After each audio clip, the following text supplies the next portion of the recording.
بہرحال سب خدمت میں لگے ہوئے ہیں۔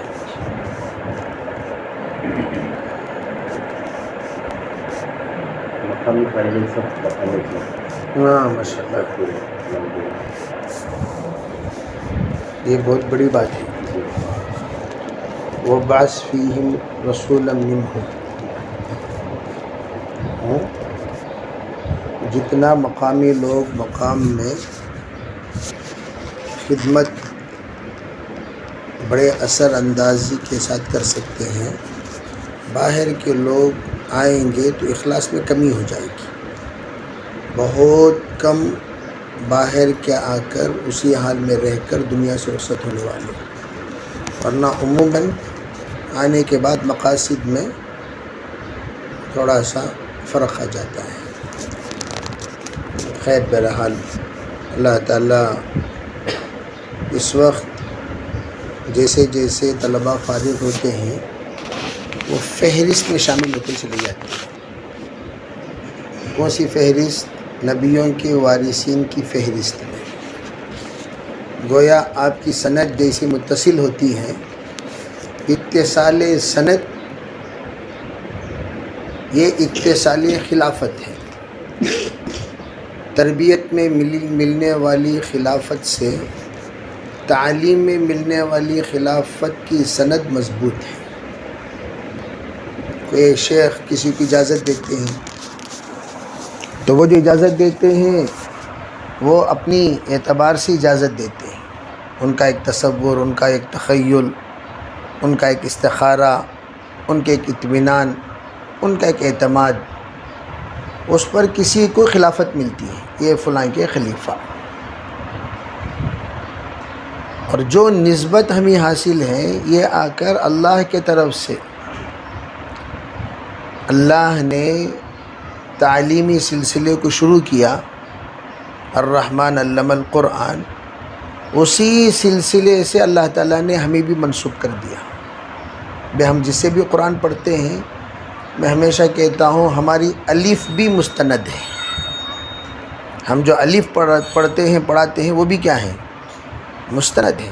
ہمارے نورانی قاعدہ بھی مستند ہے، کہیں نہ کہیں جا کر وہ ہمارے بزرگوں سے سند جڑتی ہے، پھر اس کے بعد آگے صحابہ تک پہنچ جاتی ہے۔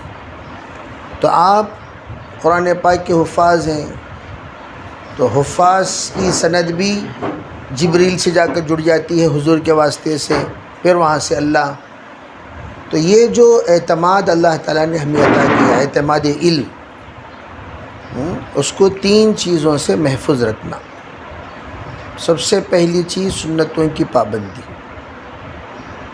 زندگی بھر ہم اپنا حلیہ مسنون طریقے کا بنائے رکھیں، ہمیشہ سنت میں حفاظت ہے۔ سنت کا استخفاف یہ ضلالت تک پہنچنے کی پہلی سیڑھی ہے، سنتوں کا استخفاف۔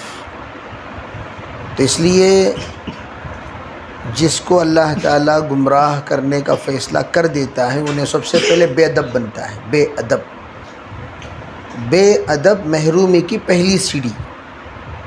من تہاون عن الآداب عوقب بحرمان المستحبات، من تہاون المستحبات عوقب بحرمان السنن۔ ایک ایک سیڑھی، ادب کو تخفیف کیا، ادب کو ہلکا سمجھا تو مستحبات سے محروم، مستحبات کو ہلکا سمجھا سنتوں سے محروم، سنتوں کو ہلکا سمجھا واجبات سے محروم، واجبات کو ہلکا سمجھا فرائض سے محروم۔ محرومی بڑھتی چلی جاتی ہے۔ تو اس لیے ہمارے اکابر نگرانی کرتے ہیں۔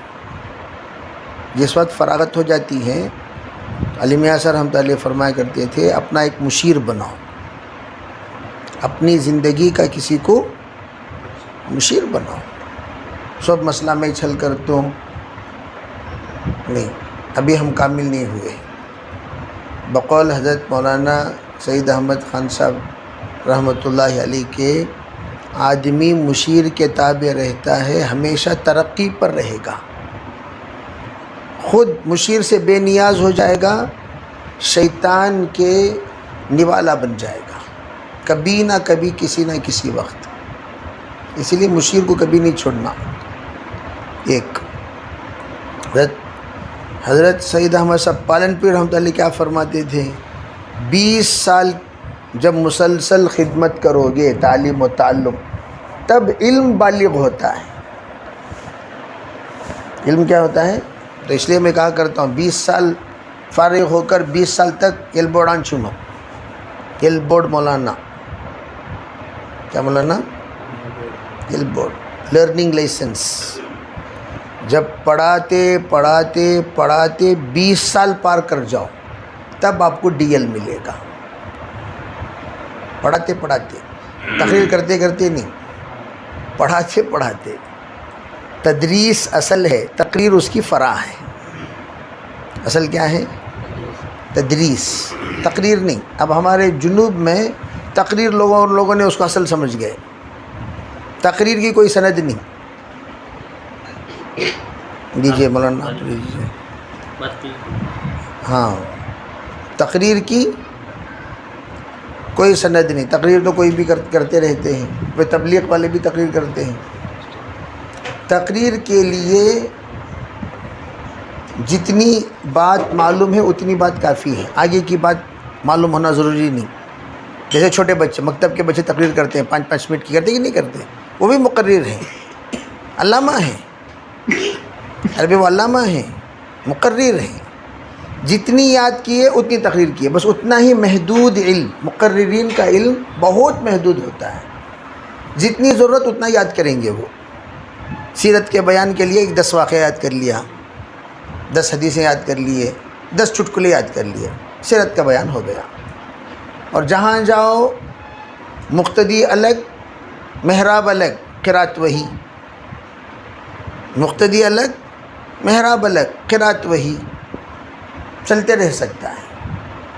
اور ہر جگہ پر آپ شاہی تقریر مقرر سمجھے جاؤ گے، حالانکہ مقرر کا علم مدرس کے علم میں طفل مکتب کا علم ہوتا ہے، انتہائی ادنا. مقرر اپنے علم میں کبھی کامل نہیں ہوتا. اس لیے ہمیشہ کہا جاتا ہے کہ بھئی یہ جذبے سے مت پڑھا کرو کہ مجھے کیا بننا ہے. 90% طلباء کے دماغوں میں مقرر بننے کا جذبہ، مجھے مقرر بننا، ہاتھاں پاواں سب ہلا کو ہنگامہ کرنا. تو اس جذبے کے ساتھ پڑھتے ہیں. بھئی شاہکار تقریریں یاد کر لیا، کوئی تقریر سیکھے یاد کر لیا، مقرر بن گیا. اس کے لیے آپ کو 8 سال پڑھنے کی کیا ضرورت تھی؟ چلا لگا لو بھی یاد کر لو گے، قصہ ختم. لیکن آپ کو علم التمیز سیکھنے کے لیے عالم بنایا جاتا ہے. کیا سیکھنے کے لیے؟ علم التمیز.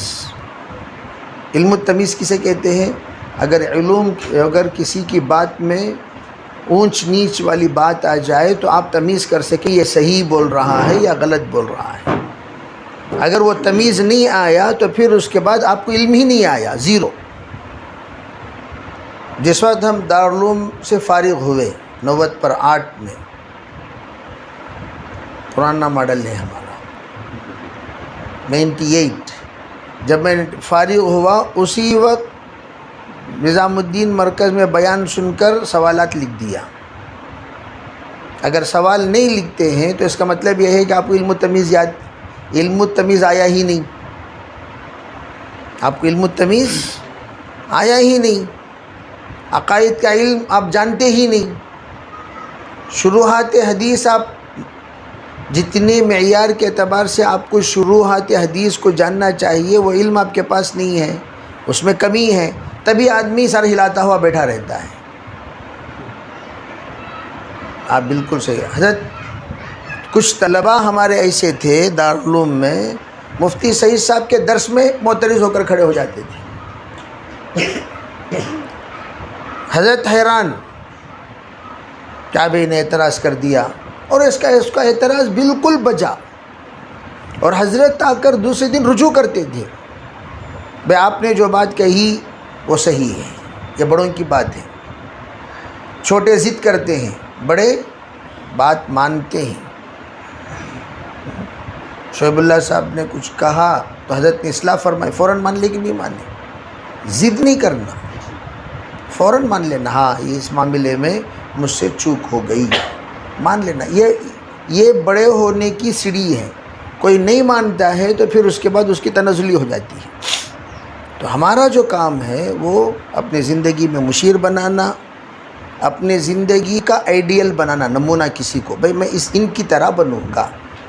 جن کو آپ نمونہ بنا رہے ہیں وہ 3 چیزوں میں کامل ہونا، تصوف میں، تعلیم و تعلم میں، اور اپنے افکار میں۔ تصوف میں ہیں علم میں ناقص ہیں، علم میں ہیں افکار میں ناقص ہیں، تو پھر ویسے آدمی کو آئیڈیل بنا کر اپنے آپ کو گمراہی میں ڈالنا ہے۔ اس لیے اس کو نمونہ بناؤ اپنا۔ تیسری جو چیز ہے وہ کیا؟ تیسری چیز، چائے پی لیجئے، پھر انشاءاللہ گفتگو کریں گے۔ پھر چائے کے مذہب میں چائے مکروہ ہو جائے گی۔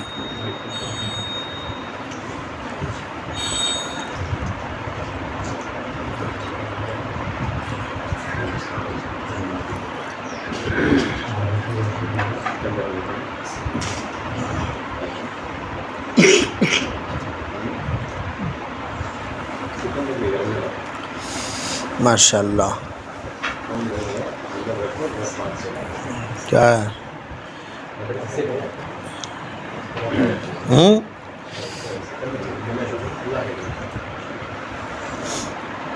تیسری جو چیز ہے وہ کیا؟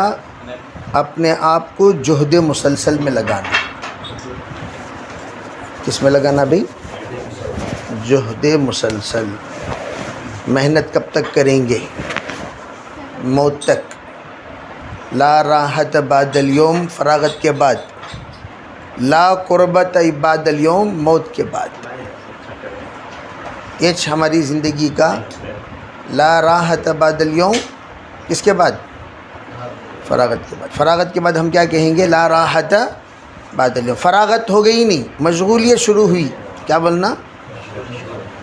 بھئی فراغت کی کو ہوتی ہے؟ مشغولیت کی وجہ سے نہ ہوتی ہیں۔ فارغ ہو کر گھر میں اوڑھنے پڑے گا تو قم فانذر حکم آ جائے گا فوراً۔ وثیابک فطہر، اوڑھ لے کر بیٹھنے کا زمانہ ختم ہو گیا۔ کیا فرما رہے ہیں؟ میں اعتکاف کر رہا ہوں۔ کہاں؟ بیگم کے حجرے میں۔ تو بیگم کے حجرے میں اعتکاف کرنے کے لیے فارغ ہوئے، کہ بھئی فراغت کی جو سند دی جاتی ہے، ڈی ایل کوئی لیا، لے کر جیب میں رکھ لو، بیٹھ گیا، تو بھئی ڈی ایل تجھے جو ملی ہے وہ گاڑی چلانے کے لیے اگر نہیں چلائے گا تو گاڑی چلانا بھول جائے گا۔ چنانچہ ایسے علماء کی کارگزاری ہمارے پاس ہے جو علم ایک اپنے زمانے میں معیاری طالب علم تھے، تعلیم و تعلم چھوڑتے چھوڑتے چھوڑتے آخر فیل کیا فائل کیا بھول گئے۔ فیل کیا یاد رہا، کنفیوز ہو گیا ان کو، بھئی انہیں فیل تھا سو، انہیں فائل تھا سو، کنفیوز ہو گیا۔ پھر تعلیم و تعلم میں پھر آئے، 14 سال بعد آئے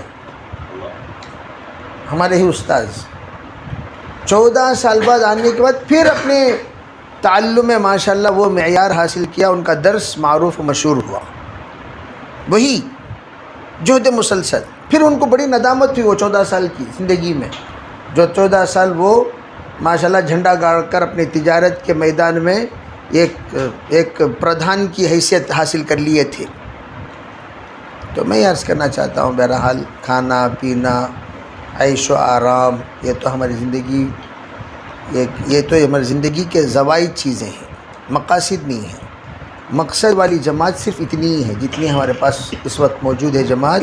یہ پوری دنیا میں، پورے علاقے میں، مثلا آپ ساگر سے تعلق رکھتے ہیں، ساگر کے علاقے میں کفن باندھ کر جینے والی جماعت، کیا بولنا سو بولو، کون سی جماعت وہ؟ کون تھی پوچھے، کفن باندھ کر جینے والی جماعت کہاں ہے؟ تو کون سی جماعت کو دکھانا سو؟ ہم تو سفید لباس کے ملبوس ہیں نا۔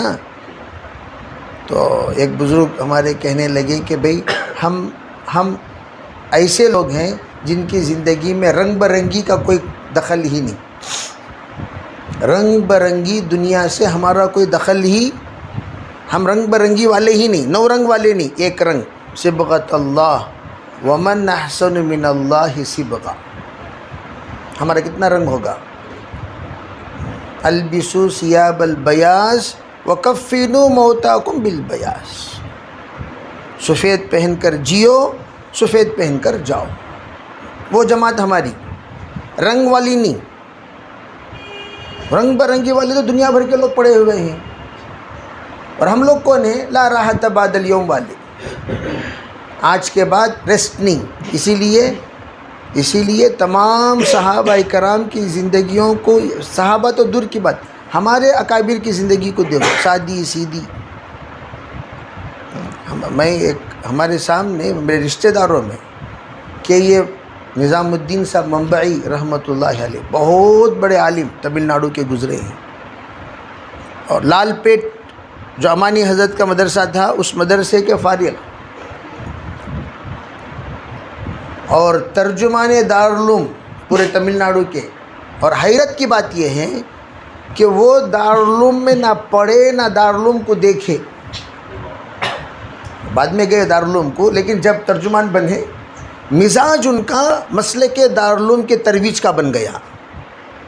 اور ماشاءاللہ اللہ تعالیٰ ان کے اندر کیا بے نیازی، کیا علم. کوئی تمل جانتے ہو تو کبھی ان کی تقریریں یوٹیوب میں پڑھی ہوئی ہیں، کبھی سنی ہے. ایسی علمی گفتگو ہے. ایک عام، یعنی حالانکہ مدرس نہیں تھے، وہ محقق تھے، مدرس نہیں لیکن محقق. ان کی زندگی کی پوری پونجی کتابوں پہ لگا دیے، پوری پونجی. ہمارے دارالعلوم شاہ ولی اللہ کے کتب خانے سے دگنا کتب خانہ ان کے ذاتی کتب خانہ، اتنا بڑا کتب خانہ، اور نایاب کتابیں. ماشاءاللہ ان کا جب لوگ دیکھتے تھے یوں سمجھتے مولانا بہت زبردست پراپرٹی جمائے ہوں گے، یہ ہوں گے وہ ہوں گے. ہمارا تصور بھی یہی تھا ان کی بے نیازی کو دیکھ کر. لیکن ان کی وفات کے بعد پتہ چلا حضرت کے پاس کچھ نہیں ہے. جو کچھ تھا وہ کیا کرتے تھے؟ پورے بچوں کو لے کر حج کو چلے گئے، پورے بچوں کو لے کر عمرے کو چلے گئے. آخر میں ان کو ایک افسوس تھا، میرے چھوٹے داماد کو عمرہ نہیں کرا سکا، تو 80,000 روپے وہ آخر میں جمع کر کے رکھے. انہوں نے کہا یہ پیسے ان کو دے دو، وہ فیملی کے ساتھ عمرہ کرتے. یہ ان کی آخری وصیت. اور آخری وقت ماشاء اللہ ان کی کئی کتابیں تمل زبان میں. آخری وقت جس وقت ان کی زبان بند ہو گئی اور حضرت فریش ہو گئے، اس وقت میں کتاب لکھے ہیں موت کی یاد. ان کے لکھ کر پاس میں پیڈ پڑا ہوا ہے، حضرت کی یہاں وفات ہو گئی، اٹھا کر دیکھے تو موت کی یاد پر پوری کتاب مکمل کر چکے قرآن و حدیث کی روشنی میں. تو میں عرض کرنا چاہتا ہوں دنیا سے جانے والے ہزاروں جاتے ہیں بھائی، اسی طرح ہم بھی مر کر گئے تو کیا فائدہ؟ ہم جی رہے ہیں کیوں جی رہے ہیں؟ کیا مقصد ہے زندگی ہماری؟ کمانا، جمانا، بلڈنگ بننا، یہی مقصد رہے تو پھر ہم میں اور عوام میں کیا فرق ہی کیا رہا؟ اور ہم وارثین انبیاء ہونے کی حیثیت سے ہر معاملے کی ذمہ، میں ہمیشہ کہا کرتا ہوں تبلیغیوں سے، 4 مہینے کے جوڑ میں، بیرون کے جوڑ میں علماء کے لیے کوئی رکاوٹ نہیں. علماء ہر جوڑ میں آ سکتے ہیں. تم نہ پوچھنا 4 مہینے تمہیں لگائے کیا جی، تمہیں مستورات میں وقت لگائے کیا، تمہیں آنا تمہیں نہیں آنا. علماء ہر جگہ آ سکتے ہیں. اور دوسری بات میں کہتا ہوں علماء اکرام کے لیے مشورہ نہیں ہے، علماء اکرام کے لیے کام ہے. نماز پڑھانا، حمیر صاحب میں نماز پڑھاؤں کیا؟ نہ کو پڑھاؤ جی، اچھا بڑھیا. نماز پڑھانا مشورہ ہو گیا آپ کا، مشورے کے بعد سند دیے، انہیں لائق ہے خدمت کا بول کر کیا دیے؟ مشورہ نہیں. ہر جگہ پر آپ آگے بڑھتے رہو، جتنا آپ کے دم میں دم ہے اتنا کیا کرو. ہر ہنڈی میں میری منڈی وہ دوسرے لوگوں کے لیے منع ہے،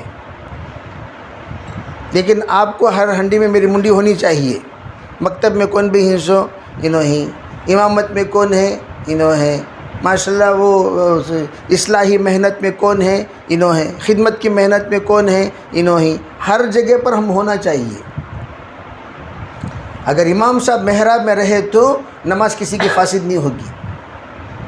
امام صاحب محراب میں نہیں رہے تو فاسد ہوتی سو انہیں کہ کچھ نماز پڑھایا امام صاحب 1 منٹ لیٹ کر ڈال لے فاسد ہو گئی نماز سب کی فاسد ہوئی کیوں تاخیر کی وجہ سے اگر ہم ہوتے تو اس لیے اس میں شرمانے کی ضرورت نہیں جیسا ہم لوگ ماشاءاللہ اس وقت آپ کے اساتذہ ہیں اساتذہ ایک مشورہ کرنا اور اس جماعت کے تابع ہو کر کوئی بھی دکھ درد ہے وہ سامنے رکھنا بھی کوئی بھی دکھ درد پرسوں دیکھے تو ایک ہمارے نوجوان مولوی اپنی تکلیف کسی کو سنایا ہی نہیں غائب ہی ہو گیا کہاں گیا کدھر گیا زندہ ہے مردہ ہے کچھ پتہ نہیں میں اس سے کہنے لگا بھائی تیرے اساتذہ تھے بولنا حضرت مجھے یہ تکلیف ہے کیا کہ اس کا حل کیا پوچھنا نہیں پوچھنا غائب ہو گیا انہیں تقریباً لوگوں کا تصور یہ ہے کہ انہیں نہیں ہے